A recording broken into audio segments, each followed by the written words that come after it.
Hey everybody, it's Preacher and welcome to what is turning into a scorching day in the UK. We're going to be looking at tanks again. We looked at them back in alpha when the Brewmaster was kind of just finding its feet, and now we're going to look at it properly with release coming. A little difficult with the tanks. Why? There's only 2 raid spots. Need some good synergy there, and we really need to know what is going to be good, because unlike with DPS where there's usually room for even one of them to get in and you should be fine, similar with the healers with the added raid spots, with tanks doesn't really work that way. So I'm not going to go over the big changes to the tanking philosophy that have changed and the design in Legion. That's in my first video, you can check that down below. But at the end of this video there are some more thoughts, like nerdier thoughts, that we can discuss if you're interested in that kind of stuff. Most of this list actually came down to utility at Mythic Plus. Normal and Heroic, even in the normal raids, is almost an utter waste of time now in terms of engaging tanking experience. If you're new to tanking, that's a good thing, but for old school tanks you're going to be pretty fucking bored in that content, let me tell you, real bad. But needless to say, we should be pushing past that, right? And hopefully get into some better, more interesting, more engaging content. So let's get on with the list. Ladies and gentlemen, let's do the tanks.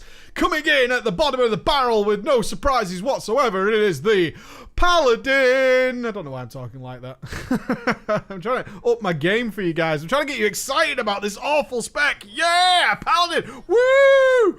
So I had quite a lot of criticisms for it in the alpha, mainly down to the fact that none of the spells had any interaction whatsoever, but they did add interactions, which tantamount add up to press what's not on cooldown.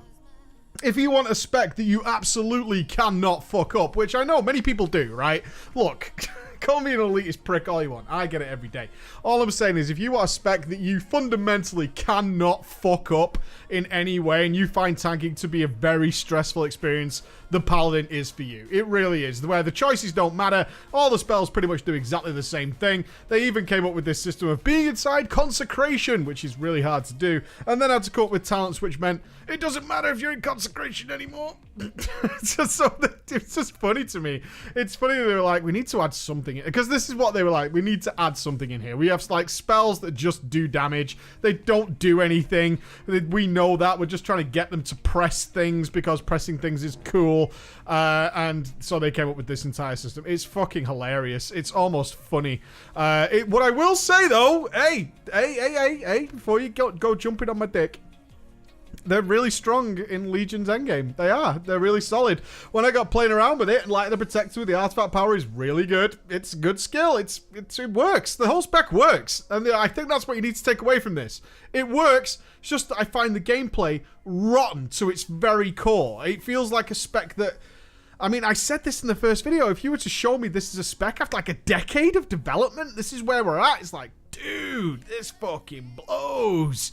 And therefore the Paladin would be ranked the bottom for me in terms of gameplay. It works. You'll do fine in your mythics. You'll do fine in your raids. But I would not want to fucking play this thing for more than a few hours. Moving down then, or moving up, I should say, as we're getting to the better ones.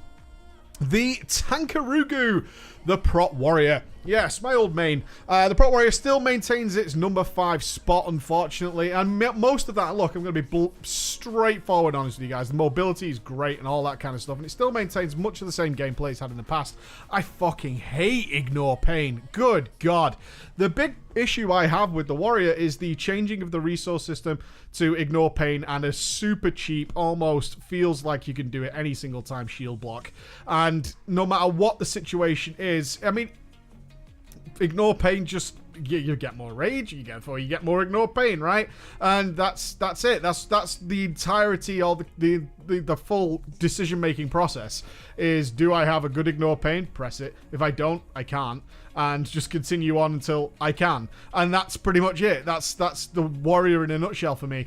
What again I will say is pretty much the top rating guilds are saying to me, but you have to have a Warrior because they're so fucking good. Yeah, they are really, really fucking strong. Really strong. The fact that you can build up all your resources really nicely, get yourself prepared before you do a tank swap, all that kind of stuff while you're off spec DPSing, all that stuff is great. But fucking hell, man. It's so boring. And that's a real shame. This spec shouldn't be boring. It's so cool. The Prot Warrior is so cool. And if they simply change shield block and ignore pain to be a choice again, like barrier block is in Warlords of Draenor, I'd be so much happier with this thing. Rather than feeling that my entire rage bar is dedicated to ignore pain and that's it. That's the whole decision-making process for me. They did mix around some of the stuff that were blatant problems back in the alpha when I first looked at this, where using your cooldowns was like a negative effect, right? Using last time was like a negative effect. They twiddled some stuff, changed some talent tooltips around to make that less of an issue. So that's a thankful addition. But in terms of gameplay, which is what I talk about in these videos, the fun gameplay, if you can survive on the mobility, and that's more than enough for you, and like not being able to zip around a room is a big deal to you, then fine, go ahead. But other than that, straight up tanking, standing in front of a boss and tanking it is just so dull. It's so dull, and that's a real shame for me. But we are getting better. Down to the Demon Hunter then. Demon Hunter, move down a little spot there.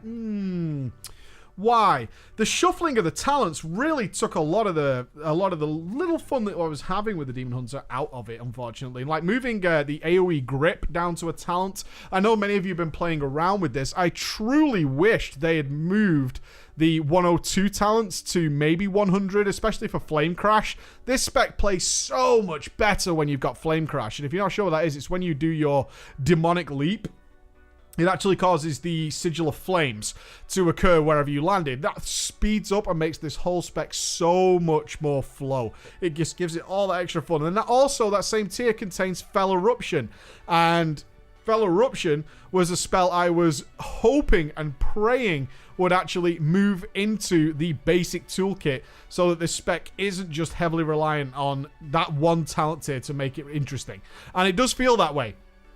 It does feel that way. It does feel like you need that one talent, the 102 talent tier, in order to make this spec enjoyable. I really wish they had moved that into something that the guys can play with in the pre-patch, because there are plenty of people coming to me saying, is this the Demon Hunter? I'm like, yeah, kind of. It does get better, though. It does get better. It looks fantastic. There's no doubt away. I mean, even Meta, which is a totally uninteresting spell in terms of gameplay, looks amazing, right? There's no getting away from any of the things that the Vengeance Demon Hunter does. They look fantastic. They absolutely look fantastic. And it does play better once you start getting more of the talents. I know not a lot of you aren't seeing that. My issue that brought it down to this spot mainly is every time I play this, every single time I play this, and many of you are probably getting that vibe, is this spec keeps recurring in my brain as this spec was just designed for people to go and solo shit. The straight healing mechanic, which is what it's all based around, and there is some absorbs, but it's nowhere near as powerful as something like a Blood DK, do not play well at really high levels. So if you're a seasoned tank and you're not sure what I'm talking about, or you're not a seasoned tank and you're not sure what I'm talking about, I should say. If you're a seasoned tank, you'll be aware of the Blood DK problem. And the Blood DK problem for the longest time, and still pops up every now and again, is that a spec that is designed to react to damage rather than prevent damage. Okay, this is the difference. So you'll see things like the Paladin, the Warrior, they'll be like, oh shit, blah blah blah is about to smash me in the face. I put up an Ignore Pain, I take way less of that damage. I put up my Shield of the Righteous, I take way less of that damage, and the healers can associate with that. What you then have with Blood DKs and now the Demon Hunter is they take that damage and they mitigate it as good as they possibly can, but they don't have much damage reduction stuff, and then they react to it by healing back up. There have been many instances where that has led to the fact that the damage you're about to take, the thing that's about to smash you in the face, is just too much and you just die. And you don't have time to react to it. There's nothing much you can do about it because it's just going to hit you so fucking hard that there ain't a great deal you can do about that. So you have Demon Spikes to kind of offset that a little bit, but it's going to be the case once you get to like, I did like Mythic plus 10, I think it was, and the Demon Hunters just felt so squashy in there. I was like, oh shit, this is like, this is nothing like if I went in with my Warrior and I put up a block and I had Ignore Pain ready, or I went in my Paladin and I put this, or I went in with my Bear and I had my armor nice and buffed up to get in there, because that initial sort of wave of big damage where the trash is as hard as the boss is, what you will get in the later Mythics, that's where it feels a little bit wonky. But if you are very much into soloing content, like you don't like playing with people and you want to do all the like rares, especially in Legion, you want to do all those rares, you want to do some old school or maybe just one tier behind Transmog and do some harder stuff, The Vengeance Demon Hunter seems to be key for that, because its entire mechanic, as you guys have probably now figured out, is to just take damage and then heal that damage back up, and they do that exceedingly well. It's how that will play out at the top end. What I will say, though, without off-putting anybody, is, realistically speaking, if you want to do, like, really heavy endgame mythic dungeon speedruns, like, beyond the levels that you'll be getting decent gear, then you probably wouldn't go with a Demon Hunter anyway, because there's far more utility in the other specs regardless. It's just not... It doesn't feel like it's designed to cope with that level of stuff. I'm absolutely sure it will be fine, although it is looking like one of the weaker tanks right now. But that could change in a heartbeat, which is why I like to comment on the strength, because we are getting close to launch. But that could change in a heartbeat. They could easily buff something up. They could alter something very, very quickly. And generally, the gameplay is okay. Once you get the talents, the gameplay is actually okay. It's not fantastic, but it's okay. So next on the list then, the Guardian Druid. Oh yes, the big fat bear. And it's been amazing to see how many of you have like changed to a Guardian Druid and are now like, this was a good choice. This was a really good choice. This thing is much better than it's ever been. Yeah, it is. A little simple if you take the wrong talents, but that is the way Legion is supposed to be. If you want it to be really simple, you should have that choice. If you want more interaction, you should have that choice. And they've nailed that. They've absolutely nailed that. The talent tree works so well. They have good choices, unlike they have with the Paladin and the Warrior, where you can mitigate some... Well, I say the Warrior, but you do have Spell Reflection, which works like this. But magical. Do I want more physical? Do I want to stack my physical? Do I want flat damage reduction? Do I want to heal this? All these choices, which, for the other specs that I've already talked about, essentially boil down to these have one of those choices where the bear has, like, all of them all mixed together. And it's really nice to see that. I still wish Pulverize was baseline. Really sucks, especially now Lacerate is so easy to apply. Now it's just baked into Thrash. Now that is so easy to do, and you can do it across Cleave, and you can do all that kind of stuff. I really wish Pulverize was baseline, even if it didn't do as much damage reduction as it does. But it would make the spec a little bit more interesting. Rather than should I press Maul, should I not, which is often the situation. And I've even found myself growing fond of including Moonfire into the play, which I didn't think I would. Instead, I really like it when you specialize in the spec and it kind of drops away from the other things. I think self-healing or just going with Resto, Balance, or Feral Affinity is enough. But mixing Moonfire in hasn't been too bad at all. It's worked really well in a lot of cases just to tag mobs that you can't quite get into the group, all that kind of stuff, and many of you have played with it, so you understand where I'm coming from. But the bear is a very, very solid choice. Not exceptional, but a very solid choice. The best I've ever seen the Guardian Druid looking, so really, thumbs up from me there. Next two were actually really difficult. Really difficult, because then this is where I started getting into, like, deep mythics, and was looking how the utility really plays out. And for me, mixing in those thoughts and the gameplay itself, I then came at the number 2 spot would be the DK. The DK is really fun. It is really, really fun. All the talents are not only interesting, but they're practical at the same time. The only thing that keeps bugging me about it is that they made Blood Boil this free spell to just pad out the rotation, because without it, there's not a great deal to do. But you have a lot of flexibility here. A lot of flexibility and cool utility to add into that. AoE grip is standard, plus normal grip is fantastic, plus asphyxiate, plus dancing rune weapon, plus all these extra things. The bone storms, you can blood mirror if you want to. You can then mix in some things like blood drinker.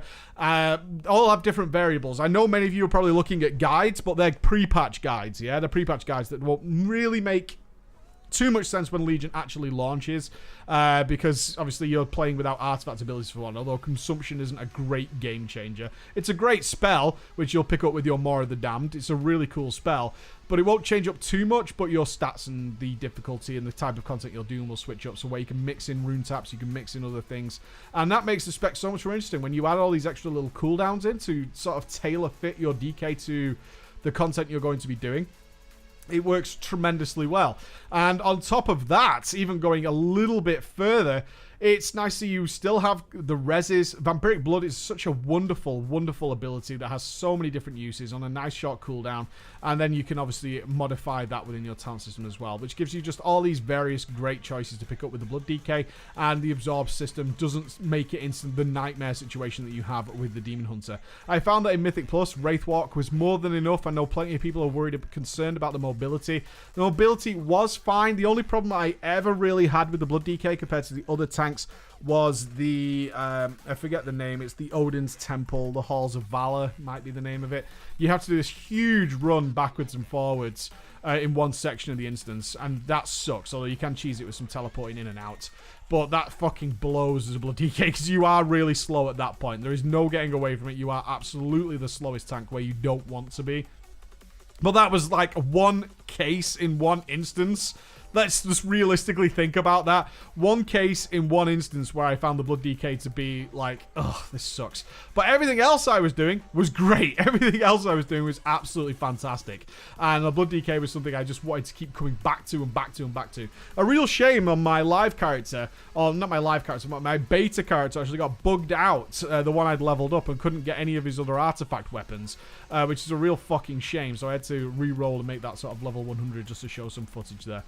Which is a bit of a pisser. But such is life. Such is the life of being on betas and stuff. I'm not going to re-level yet another DK in order to show that off. And obviously, that means in at number 1 then is the Brewmaster Monk. Oh, man. What great choices. Do we increase our shuffle here? Or do we want to purify off the shuffle we've got now? But I've only got 3 charges to between the two to really consider what I'm going to do with this. However, what if I want to like increase my shuffle ability to then purify it off? That's going to take 2 charges. And then I need to think about what kind of damage I'm taking and how I'm going to translate that. And oh my god, look at all the things I can think about with my monk. This is fantastic. This is so fucking cool. Thank you very much, Blizz, for making me think about my spec and be interested in the decisions I'm about to make, because I have all these limitations, which are good limitations. They're really, really cool. And I've had so much fun with it. I love that Breath of Fire is like a thing now. It wasn't just this button that basically sat there like crackling jade lightning. Like, I can use this sometimes, but yeah, generally not really. The talent system is awesome. Absolutely awesome.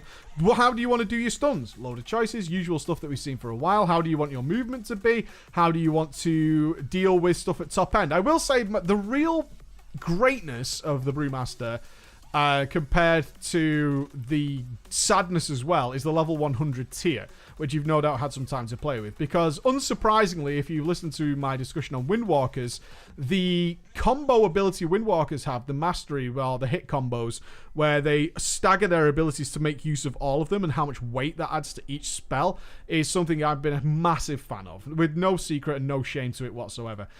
They introduced that for the Brewmaster as well in the form of Blackout Combo, which is Blackout Strike. It's no longer a kick. I don't know why. Empowers the next ability you do. And if you do Tiger Palm, you get flat damage. Breath of Fire gets a much reduced cooldown. Keg Smash reduces the cooldown on your brews, your important brews, by 2 seconds. Okay? And pauses Iron Skin Brew, additional 2 seconds. Iron Skin Brew pauses stagger damage for 3 seconds. Purifying Brew grants you a stack of Elusive Brawler. And then you get this lovely little momentum that you get going. Although it just kind of clips, and this is the problem with it. It's a great, great, great, great talent, and it's an aspect of the monk I really love. But the global cooldowns don't line up really nicely, and it fucking bugs me, because if you take Blackout Combo, energy's not a great deal, but you want to be spending it because you don't want to waste those resources, and it just often feels like they just clip ever so nastily every now and again, and you just don't get this smooth rhythm, and sometimes you don't want Keg Smash on cooldown, and then it kind of just lingers there for a second sometimes, and it's like, Don't want this, because I want to maximize my resources, but I also want to get the benefit of using my Blackout Combo. So some tweaking there would be nice, some real tweaking there would be absolutely fantastic. But other than, I mean, that's my biggest complaint, if I'm being totally fucking honest with you. That's my biggest complaint. Although do have your Rushing Jade Wind Cancellaura macros ready, particularly if you're doing the Eye of Ashara, where there are many, many troll trash that aren't in combat with you, and then you're running around with a permanent Rushing Jade Wind. The only other issue I had with this, besides the the gameplay of this is fantastic. Really fun in comparison to the other tanks. Just had so much fun with it every time I played it. All the mobility, all the different techniques of dealing with trash and making everything really nice and mixing in the different stuns was great. Absolutely great. Loved that. The only other issue I had with it was the artifact ability. The throwing the keg up. You'll actually know it because it's probably missing from you now in WoD, for those of you who never played any of Legion yet. Throwing the barrel, the Dizzying Haze. is your artifact ability, and it just feels really tacked on, like they couldn't think of one, so they knew they'd taken that out and then merged it back in. Although it is nice that things can't hit you for 3 seconds. It's a very powerful ability in many scenarios, but it doesn't feel like something worthy of an artifact ability, especially compared to like Consumption or the Dragonfire Shield and things like that the other classes are getting. That's the only bit that feels a little lackluster. But if that's my biggest complaint, is your artifact ability feels a little lackluster, but it's still very cool. And Blackout Combo sometimes clips a little bit to the wrong time depending on your stats, which makes me go, ugh, I don't want to do that. Then that's all right in my book, because those are things that I can absolutely fucking live with every day of the week. The Brewmaster never got boring. I did nearly all my leveling on this one just as a Brewmaster because it was just fun. It was great fun. And in a world where tanking itself ain't that fun, this was great. This was fantastic. This was a lot of fun. So there you go, guys. That's my list gameplay-wise. Obviously, strength of the tanks is something you're going to have to bear in mind, because realistically speaking, you might end up with a spec that I've rated. It would not be strange, and I don't want people to walk away and start blasting me in the comments. It's totally normal that the tanks that are the strongest aren't things that I've rated very highly gameplay-wise. That is the nature of the beast of tanking. You have 2 raid spots to fill, and oftentimes you'll want the strongest tanks in there. But of course, that can shift any day now. All right, guys, thank you so much for listening, and I'll see you again. Bye-bye. Hey everybody, it's Preacher, and thank you for watching the list. I hope it helped you in some way.